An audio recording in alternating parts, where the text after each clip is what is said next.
درانو کتونکو السلام علیکم. زه محمد سلمان همدرد د حق غږ پښتو چینل خبري لنډیز کې ستاسو کوربه اوس تاسو پام را اړوم د مهمو خبرونو لنډیز ته.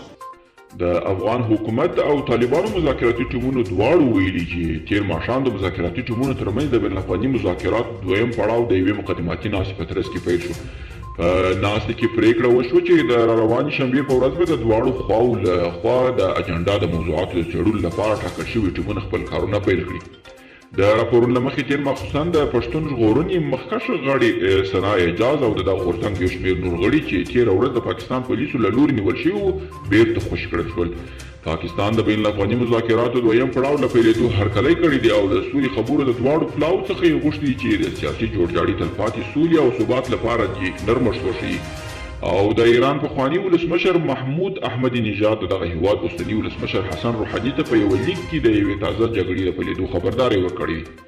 دا لیک چې تېره میاشت لیکل شوی و او پرون خپور شوی پکې راغلي په سیمه کې یوه خطرناکه جګړه پلان شوې او په پام کې ده چې ډېر ژر پیل شي.